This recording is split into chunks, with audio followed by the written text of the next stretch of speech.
Ese ashimwe cyane ndabaramukije nitwa Nathalie Nyamoya ndi kumwe na Olivier Hakizimana tumaze iminsi tuko turatanga inyigisho ku byerekeye urugo. Nashaka gushimira abantu benshi bamaze iminsi batwandikira baturungikira ibibazo baduhana amatemonyage n'ibintu bidukora ko cyane bidufasha kandi turabashimiye by'ukuri bibwina. Rero tugatubandanye ya suje ivuga ku byerekeye guca mu bugaragwa. Twaravuze ubaheruka yuko vy'ukuri umwansi arahari aradutera aratubabaza hari igihe yinyegeza mu buryo bubiri nk'uko umenga ntabaho canke naho akagira tukamubona mu ndenzarugo tukateba tukamubona mu bantu. Twarabonye usi yuko hariho ama personnalité ari différente tutameze kumwe tudafise inyifato zimwe. Ure nashaka tuganire usi ku byerekeye yuko tudafise ingene tubona urukundo kumwe cyo ni no kwita le langage d'amour. Jewe vraiment personnellement nihereyeko Olivier ndazi ko yahora yibaza ko kera anguriye amakado vyankora ko twegeze kubivuga ndaye mu ntahe rimwe si vyanje ugerageje kumpana kungira na surprise franchement jewe birangora biranjena kuko je me dis ndakunda ibintu ntahura nateguye nabonye muri nashize muri orere yanje rero ugiriye ngo vy'ama surprise ndagusonera mais j'aime pas. Olivier nawe c'est le contraire umugire surprise araryoherwa cyane ushake umuhe imbombo ifumbe itekeye neza araryoherwa vy'ukuri. Rero iyo bishitse ugasanga murabanye mu rugo Olivier yamari karangirira amakado mwe kuko umuntu asesagura amahera murashobora kubipfa ico kintu conyene murashobora kugifa uyu mugabo yamasesagura amakado si pourquoi nawe muri monde iyo bavuga ati je ndi umugabo w'igitangaza aho je ngwiri waza abagore bangaha bipfuze ko abagabo babagurira amakado haba uko cuwishavuza cyangwa ukabona naho tokwishavuza ntibikoreko ntumve yuko ntibingohere. Par contre wewe nkavuga nti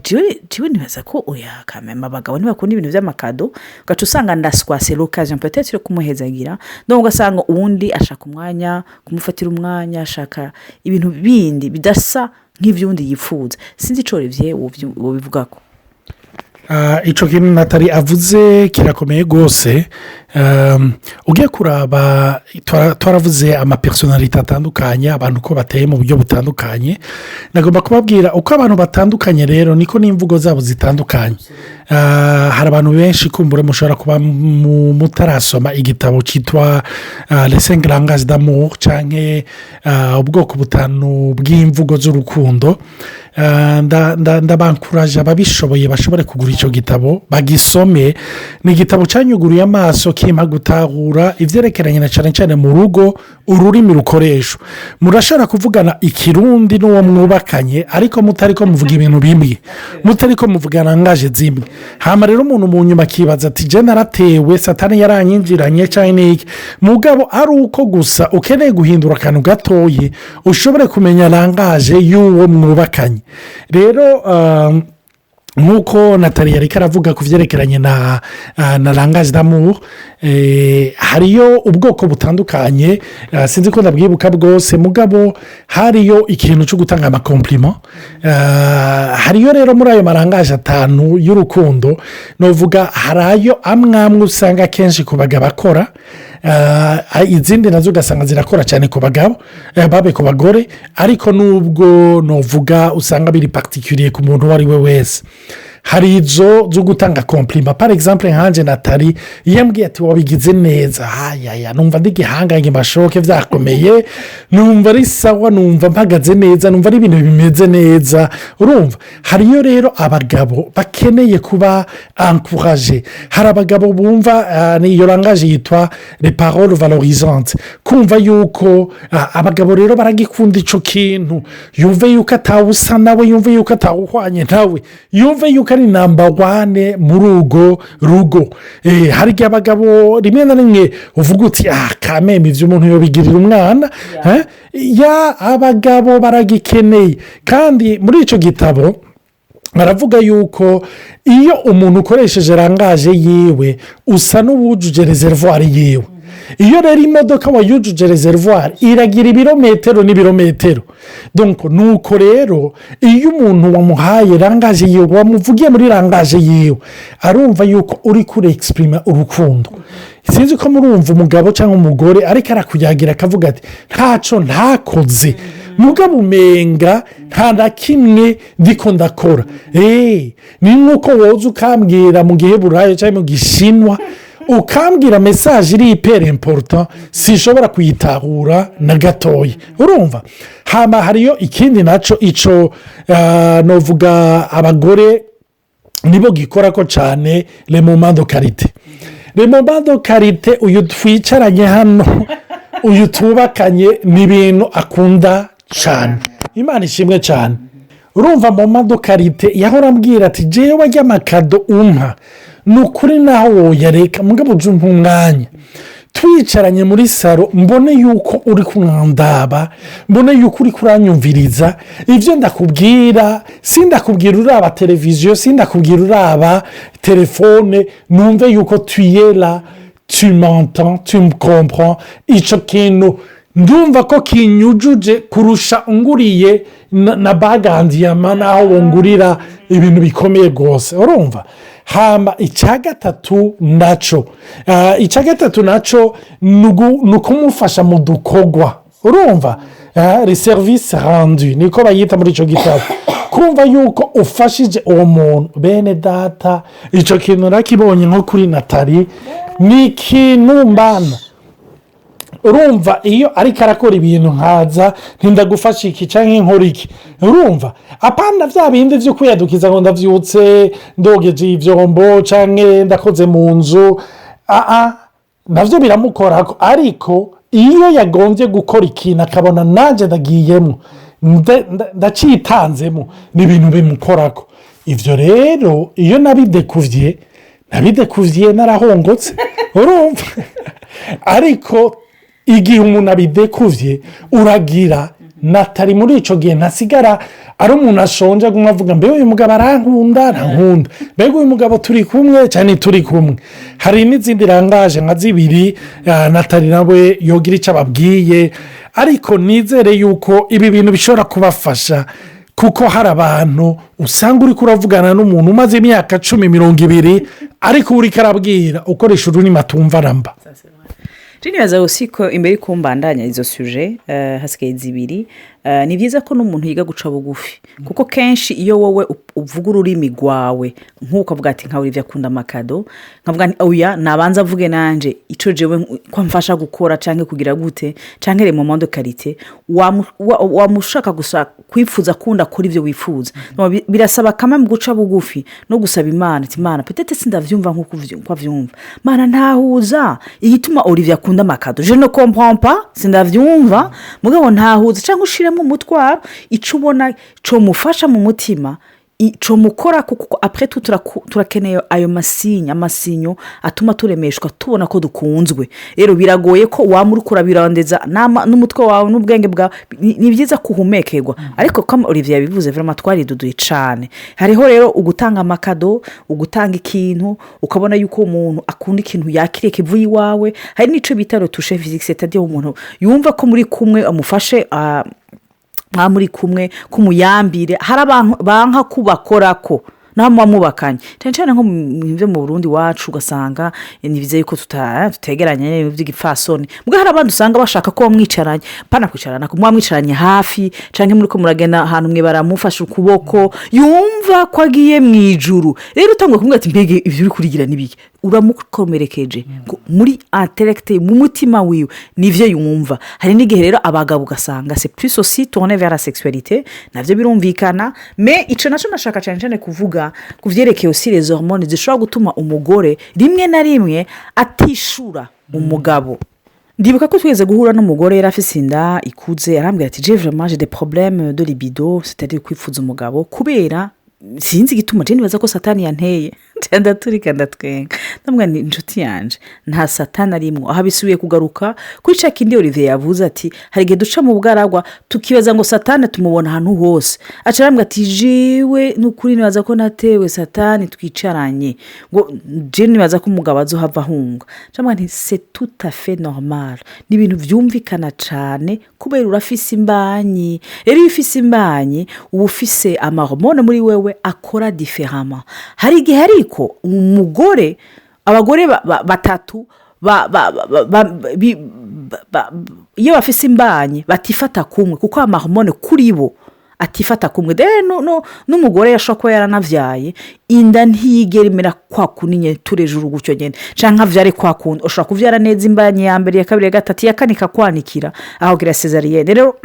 amahormone ariko araja mu mugore rimwe na rimwe ari exprima différemment il y a des fois vraiment hari abagabo bashobora kuba frustré bavuga ati umugore wanje ntibishoboka yahura dufate nk'abagabo batatu barahuye mu kabari umwe aridoza ati je umugore wanje ari mu kunyomora uyundi ati nta cahindutse nta hafise imbanyi uyundi nawe ati ahubwo jengira nomwe kuko aguma nyiruka inyuma ces trois réactions zirabaho nizukuri mugabo wa wundi ari frustré azotaha muhira acashwana n'umugore canke amushavurira ati tu as un problème abandi bo ko bameze gutya bene da nashaka kubabwira ko les hormones ni nk'umuntu je sinigeze nk'inzoga ngo mboregwe mwana hano numva nk'abantu banyoye bagera gasibe mu gatondo akaba amenetse umutwe akaba ashaka kuvomisa c'est presque la même chose je vous assure biraremera pour avoir été enceinte gatatu biraremera biraruhisha rero le corps change iyo umubiri uhindutse ni byiza ko n'abandi bamenya ingene bimeze je narampimiriza n'abandi nk'umugabo n'umugore baje kwa muganga non pas parce que biri romantique entre guillemets ariko kugira agenda baza umuganga nibiki iyo bihabaye ibinibine umuntu yiyugurure abaze ibibazo byo kugira areke kubakira ku kintu kimubesha gishobora gutuma vy'ukuri n'urugo rusambuka bishobora gutuma haza ubugaragwa buteba kuko nk'uwo mugore narambwiye ati c'est tout à fait normal bene yararuhutse yarumvise hariho ikintu kimuvuyeko aho rero mvuze iyo umuntu agiraje mu kwezi agira amaregle ya aussi un des changements d'humeur hari n'igihe natanabibona des fois n'umugore ntabibona abandi nibo babibona ukabona mbega uno musi ko ari susceptible kubera kwikumenga arashavuye aramenetse umutwe umuntu amenetse umutwe forcément ntabamerewe neza donc ugasanga c'est vrai que le toucher physique rimwe na rimwe iyo yexprime ku mugabo si kimwe nko ku mugore mais aussi ico kibazo c'amahormone gishobora kuza ku mugore rimwe na rimwe ni byiza ko abagabo bashobora kubitahura bavyumva hari n'igihe rero nk'umugore ari mu kuja muri ménopause il y a aussi beaucoup de changements hormonaux aramererwa nabi vraiment ce qui fait ko ushobora kubibaza ati uyu mugore yasaze neza yasaze none bigende gute hariho n'abagore d'ailleurs iyo bafise n'imbanyi bashobora kwibaza banka abagabo entre guillemets kubanka komute nuko abari muri période yumva ibi aremere arabuze ingene exprime son mal-être physique ingene amerewe nabi mu mubiri bigatuma n'umugabo ababara kuko nkuko Olivier bivuze iyo umugore amerewe nabi la plupart des fois abagabo barakomereka kuko bavuga ati non j'étais responsable je n'étais responsable umugore wanje quelque part puisque ndi umutwe wo mu muryango niyaba ntari capable niyaba ntashobora gutuma umugore wawe wanje amererwa neza donc ndababara sinzi cyo kivuga ko kwico kintu gatoya ivyo nataravuze n'ivyo iminsi yose iyo umugore yahinduye humeur umugabo yama yibaza ngo nakoze iki nico cihutira kuza kuko yumva umenga kuko umugabo mu mutwe yumva yuko ajyanye umugore azohimbara umugore azoviva une vie de rêve mugabo mwashika mu rugo ukavuga uti my god ibi bintu biriko birashika nibiki habaye iki kumenga yadundumiwe kumenga yahashishwe ntagomba kuva mu cumba niki ivyo rero iyo mutabiyaga ngo muvugane ngo umenye yuko mu mubiri wiwe hari ibintu biriko birahinduka hariyo maperiode umuntu acamwo muri ayo mahormone ariko arakora umugore akifuza kuguma mu gitanda urumva utabimenye rero ukibaza ngo reka aragukwepa ukacurondera abagabo mu mutwe mbega ni igiki namukoreye mbega ni igiki na cyane cyane murazi abagabo ko muranyumviriza ko mbere n'abagore muco mwimenya mufise ingabire yo kubika ibintu urumva hari n'umuntu yatubajije ico kibazo ko mbere tuzokishura no muri audio ikurikira twiramvuye neza umuntu avuga ati abagore barafise capacité yo kubika ku buryo niyo muri ko muratreta ikibazo cy'uyu munsi hashara kuvumburuka ic'imyaka 4 ukavuga uti ibi bintu gayemwe narinzi ko nambitswe izera kumbe ndacari mwibohero urumva rero iyo ubonye umugore ari muri iyo leta wama wibaza uti nigiki namukoreye nizihe dose zisubiye kuvyuka nibiki ariko nk'ibi yari karavuga kumenya yuko habaye izo shanjima z'amahormone muri we, hariyo periyode kanaka ariko aracamwo zituma ahinduka mu mubiri, erega umugabo araruhuka ukavuga uti sindi inkwezi y'amarere, urumva sije nakweze izo ngorane. ni nk'ibyo yari karavuga byerekeranye na langage d'amour. turiko turavuga ibyerekeranye na langage d'amour, hari igihe ushobora kuza uri umuntu umenyerere mu madokarite, urumva ugasanga kuri wewe umugabo ntari karaguha uwo mwanya, we wicaye muri saro umurindiriye ko nguyo yirutse mu vyombo, urumva wagenda kumusanga mu vyombo nguyo yagiye gukubura cyangwa yirutse gusuma, hamukicara uti juyu mugabo n'ukuri nta mapenza nyereka ntaki. umugabo nawe akavuga ati je nariko ndiruka, kuko muri we conception yiwe yumva yuko les services rendus ko arizo zikora k'umugore. uko kugufasha udukorwa we yari yumva yuko niyo faso yo kukwereka yuko yabyishe, yarapfuye, ibara ryaraguye mu rukundo agufitiye, mugabo nawe nturiko uravyumva. reka ndabahe devoir à domicile abantu mwubakanye, mwicaranye n'uwo mwubakanye muvugane kugira umenye rangaje y'uwo mwubakanye, urumva ntugerageze kwibaza ngo urabizi, urumva hari abantu bibaza yuko babizi ariko mwavugana ugatangara. ndazi yuko hari abariko baratumviriza bakavuga ngo ariko namwe rero ngo muratuzaniye ibya Canada rero ngo ivyo nibiki, urumva oya, ivyo ni ibintu bisanzwe ku muntu wese, ni ikintu gishobora kumukorako. rero Imana ibahezagire, ni ukuri icyo gikorwa mugikore, mwicarane muvugane, ubwire umugore wawe, ubwire umugabo wawe wewe ikintu kigukorako, wewe kikunezereza, kiguhimbara, hama uwundi nawe akuvugishe, hama niwabona umugore wawe ejo umenga ntari de bonne humeur, hari umugore w'umu introverti ntazokubwira, ariko umwegere buhoro umubaze umerewe gute, uti niho ndi. Imana ibahezagire rero, kandi twongeye kubashimira abo bose batwandikira, abadushingira intahe, abariko barafashwa n'izi nyigisho cyangwa aya matemonyaje, mwarahezagiwe. Data mu izina rya Yesu ndakwereka umuntu wese yumvirije iri jambo, ndasaba ngo rinyengetere mu mutima wiwe, rimuha akaruhuko. Mana ndakwereka nabo bariko barakubitanira mu rugo, bahe Mana kuruhuka. Mana n'ababaye mu ngwano z'isi baricaye bashira hasi bigwanisha, ndasaba muhemu wawe atume bashira hasi bigwanisha, batahure ko umwansi bafise ari Satani atari uwo bubakanye, maze Mana ubaha ubwenge bwo gutahura rangaje y'uwundi, no kumenya personalite y'uwundi, no kumenya ivyo vyose izo changement biologique zose ziba zituma umuntu ahinduka, maze bagira ubwenge Satani ntabacemwo, bakake babera ivyizigira amahanga. Ni mu izina rya Yesu ndabisaba nshima, amen.